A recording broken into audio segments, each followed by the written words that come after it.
Just plug and play കണ്ടോ, ഇതിങ്ങനെ നേരെ അങ്ങോട്ട് ഇൻസേർട്ട് ചെയ്യുന്നു, വേറെ ഒന്നുമില്ല, ഇത്രേ ഉള്ളൂ. സ്വിഫ്റ്റ് എന്ന് പറയുന്ന ഒരു ജനപ്രിയ വാഹനം തന്നെയാണ്. എന്നാൽ സ്വിഫ്റ്റിൽ കുറച്ച് മാറ്റങ്ങളൊക്കെ വരുത്തി കഴിഞ്ഞാൽ നമുക്ക് നല്ല അടിപൊളിയാക്കാൻ സാധിക്കും. അതായത് ആദ്യത്തെ ഒരു കാര്യം ഞാൻ പറയുന്നത്, നമ്മുടെ ഹെഡ്ലൈറ്റ് പോലെ തന്നെ റിവേഴ്സ് ലൈറ്റിന് വെട്ടക്കുറവാണ്. ഈ കാണുന്നൊരു വെട്ടം മാത്രമാണ് നമുക്കൊരു റിവേഴ്സ് ബൾബിൽ നിന്നും, അതായത് സ്വിഫ്റ്റിൻ്റെ റിവേഴ്സ് ബൾബിൽ നിന്ന് ഔട്ട് കിട്ടുന്നത്. പലരും ചോദിക്കുന്ന ഒരു കാര്യമാണ്, എന്തിനാ റിവേഴ്സ് ബൾബിൽ വെട്ടം? ഇങ്ങനെ ചോദിക്കുന്ന ആൾക്കാർക്ക് വേണ്ടല്ല, എന്നാൽ റിവേഴ്സ് എടുക്കുമ്പോൾ ബുദ്ധിമുട്ട് ഫീൽ ചെയ്യുന്ന പലരും ഉണ്ട്. അതായത് റിവേഴ്സ് എടുക്കുന്ന സമയത്ത് നമുക്ക് ബാക്കിലത്തെ പോർഷൻസ് ഒന്നും കാണത്തില്ല. ക്യാമറയുണ്ട്, പക്ഷേ ക്യാമറയുടെ ബെനിഫിറ്റ്സ് നമുക്ക് കിട്ടുന്നില്ല. കാരണം വെട്ടമില്ലാത്തതുകൊണ്ട് നമുക്ക് ക്യാമറ കൊണ്ട് വലിയ ഗുണങ്ങളൊന്നുമില്ല എന്നുള്ള രീതിയിലുള്ള ഒരുപാട് പേരുണ്ട്. അങ്ങനെയുള്ളവർക്ക് വേണ്ടിയാണ് ഞാൻ ഈ ഒരു വീഡിയോ ചെയ്യുന്നത്. അതായത് എങ്ങനെ വളരെ കൃത്യമായിട്ട് ഇത് റീപ്ലേസ് ചെയ്യാം, ഈ ബൾബിൻ്റെ ഡീറ്റെയിൽസ് കാര്യങ്ങളൊക്കെയാണ് ഇന്ന് ഈ വീഡിയോയിൽ ഞാൻ പറയാൻ വേണ്ടി പോകുന്നത്. എല്ലാവർക്കും welcome back to my channel MJ Tech Explore. Okay, ആദ്യം നമുക്ക് ഏതൊക്കെ ടൈപ്പ് റിവേഴ്സ് ബൾബുകൾ വരുന്നുണ്ടെന്ന് ജസ്റ്റ് ഒന്ന് നോക്കാം. ഇത് നമ്മുടെ നോർമൽ T15 എന്ന് പറയുന്ന മോഡലാണ് വരുന്നത്. ഇതാണ് ശരിക്കും സ്വിഫ്റ്റിനും നമുക്ക് നോർമൽ ഡിസയറിനും ബലീനോയ്ക്കും ഒക്കെ നമുക്ക് വരുന്ന, ബലീനോയ്ക്ക് മാത്രമല്ല എല്ലാ വാഹനം, ഇപ്പം ഹോണ്ടയുടെ ആണെങ്കിലും ടാറ്റയുടെയൊക്കെ ആണെങ്കിലും ഒക്കെ വരുന്ന വാഹനങ്ങളിലൊക്കെ വരുന്ന ഈ ഒരു ടൈപ്പാണ്. എന്നാൽ ചില വാഹനങ്ങൾ, ഇപ്പോൾ ഹോണ്ട സിറ്റി വരുന്ന സമയത്ത് നമുക്കവിടെ T20 എന്ന് പറയുന്ന റിവേഴ്സ് ബൾബാണ് വേണ്ടത്. അതിന് ഈ ഒരു ബൾബാണ് അതിൻ്റെ കറക്റ്റ് സൂട്ടബിൾ ആയിട്ടുള്ള മോഡൽ. ഇതിന് 143 LED ബൾബുകളോളം ഈ ഒരു ലൈറ്റിൽ വരുന്നുണ്ട്. ഇത് രണ്ടും ഏകദേശം സിമിലർ ലൈറ്റ് തന്നെയാണ് വരുന്നത്, ഇതും. ഇനി ഇതാണ് നമ്മുടെ നോർമൽ ഹോൾഡേഴ്സ് വരുന്നത്. അതായത് നമ്മുടെ പഴയ 800 സ്വിഫ്റ്റ്, സെലീറോ. സ്വിഫ്റ്റ് എന്ന് പറയുമ്പോഴത്തേക്കും 2017 കാലഘട്ടം വരെയുള്ള മോഡൽസിനൊക്കെ സൂട്ടബിൾ ആയിട്ടുള്ള ഈ ഒരു മോഡലാണ്. 800 ഓൾട്ടോ, മാരുതിയുടെ മിക്ക വാഹനങ്ങൾക്കും സെലീറോ, എൻ്റെ സെലീറോ ഇരിക്കുന്നതൊക്കെ ഈ ഒരു മോഡലാണ്. ഇത് W21P എന്ന് പറയുന്ന മോഡലാണ് ഈ വരുന്നത്. അപ്പോൾ ഇത്രയാണ് മെയിനായിട്ട് നമ്മുടെ റിവേഴ്സ് ബൾബുകളിൽ വരുന്നത്. ഇനിയും പല മോഡൽസുകളുണ്ട്.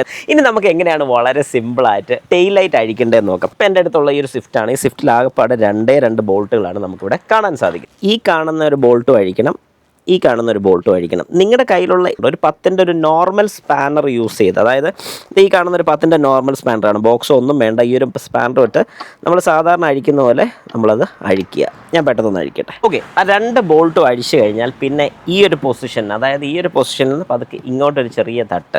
അപ്പോൾ നമ്മൾ ഓർക്കുക, മോതിരോ കാര്യങ്ങളൊക്കെ ഉണ്ടെന്നുണ്ടെങ്കിൽ അത് ഇടാതെ വേണം ജസ്റ്റ് ഒന്ന് ഇങ്ങനെ ബാക്കിലോട്ട് തട്ടാനും ഈ ഒരു പോർഷൻ കൊണ്ടുവന്ന് മേളിലോട്ട് ഇങ്ങനെ ഒന്ന് പൊക്കാനും.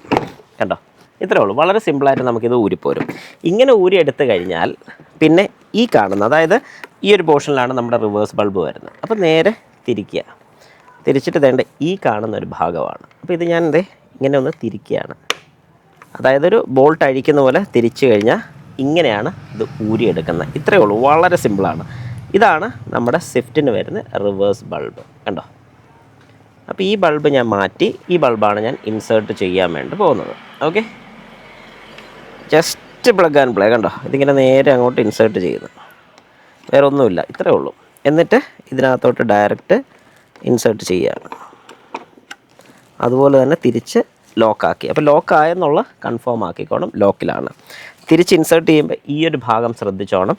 ഇത് നേരെ ഈ ഒരു പോർഷനിലൊരു ലോക്കുണ്ട്, ആ ലോക്കിലോട്ട് കയറണം. കഴിഞ്ഞു. പണി കഴിയുമ്പോൾ ജസ്റ്റ് ഒന്ന് ഓൺ ചെയ്തും കൂടെ നോക്കുക. യെസ്, ഓൺ ആയിട്ടുണ്ട്. ഇനി ബോൾട്ട് ടൈറ്റ് ചെയ്യുക. ഓക്കെ, അങ്ങനെ ഇതിൻ്റെ ഫിറ്റ്മെൻറ്റും കാര്യങ്ങളും എല്ലാം കഴിഞ്ഞിരിക്കുകയാണ്. നല്ല ബ്രൈറ്റ് എന്ന് പറഞ്ഞാൽ ഒരു രക്ഷയില്ലാത്ത ബ്രൈറ്റ്. പക്ഷേ ഈ ഒരു വെട്ടം നിങ്ങൾക്ക് കൃത്യമായിട്ട് അറിയണമെന്നുണ്ടെങ്കിൽ രാത്രിയുള്ള വിഷ്വൽസും കൂടെ ഞാൻ കാണിച്ചു തന്നാലേ നിങ്ങൾക്ക് അത് കൃത്യമായിട്ട് മനസ്സിലാകത്തുള്ളൂ. അതുകൊണ്ട് നൈറ്റുള്ള വിഷ്വലും കൂടെ ഞാൻ ഈ ഒരു വീഡിയോ തന്നെ ഇൻക്ലൂഡ് ചെയ്യുന്നതാണ്. അതുപോലെ തന്നെ നിങ്ങൾക്ക് ഇതിൻ്റെ പ്രൈസും കൂടെ അറിയണമല്ലോ. സ്വിഫ്റ്റിലിടുന്ന ഈ ഒരു മോഡൽ, അതായത് ഈ കാണുന്ന ഒരു മോഡലിൻ്റെ പ്രൈസ് വരുന്നത് 950 ആണ്. 950 രൂപയാണ് ഇതിൻ്റെ പ്രൈസ് വരുന്നത്. എന്നാൽ മറ്റു 2 മോഡലുകൾ, അതായത് ഞാൻ ഈ കാണിച്ച 2 മോഡൽസിൻ്റെയും പ്രൈസ് വരുന്നത് 1100 ആണ്. 1100 രൂപയാണ് വരുന്നത്. ഇതിനെല്ലാം 6 മാസത്തെ 6 മന്ത്സ് റീപ്ലേസ്മെൻറ്റ് വാറണ്ടി ഉള്ള പ്രോഡക്റ്റാണ്. അപ്പോൾ പ്രോഡക്റ്റ് വാങ്ങണമെന്ന് ആഗ്രഹമുള്ളവർ താഴെ കൊടുത്തിരിക്കുന്ന വാട്സാപ്പ് നമ്പറിൽ എനിക്കൊന്ന് മെസ്സേജ് ചെയ്തോളുക. ഇപ്പം നിങ്ങൾക്ക് ഈ കാണാൻ സാധിക്കുന്ന വെട്ടം എത്രത്തോളം ഉണ്ടെന്നുള്ളത് നോക്കിക്കോ. ഇത് കമ്പനി പ്രൊവൈഡ് ചെയ്യുന്ന ലൈറ്റ്. ഓക്കെ, ഇനി ബൾബ് മാറ്റിയിട്ടുള്ള വെട്ടം നോക്കിയാലോ. യെസ്, എങ്ങനെയുണ്ടെന്ന് നിങ്ങൾ തന്നെ പറയാം അഭിപ്രായം. ഇതാണ് നമ്മുടെ സൂപ്പർ ബ്രൈറ്റ് ലൈറ്റ്. ഇപ്പോൾ നിങ്ങൾക്ക് ഇതിൻ്റെ സൈഡിലോട്ടൊക്കെ ഉള്ള വെട്ടം കൂടെ കാണാം. അതായത് ഈ ഒരു പോർഷൻ ഏരിയാസിലൊക്കെ വരുന്നൊരു വൈറ്റ് ലൈറ്റ്, അല്ലെങ്കിൽ നമുക്ക് ഈ കാണാൻ പറ്റുന്നൊരു വെട്ടം എത്രത്തോളം ഉണ്ടെന്നുള്ള വളരെ കൃത്യമായിട്ട് നിങ്ങൾക്ക് മനസ്സിലാവും. നിങ്ങളുടെ അഭിപ്രായം ജസ്റ്റ് ഒന്ന് കമൻറ്റ് കൂടെ ഇട്ടേക്കുക എങ്ങനെയുണ്ടെന്നുള്ള ഈ ഒരു ലൈറ്റ് ഫിറ്റ് ചെയ്ത്.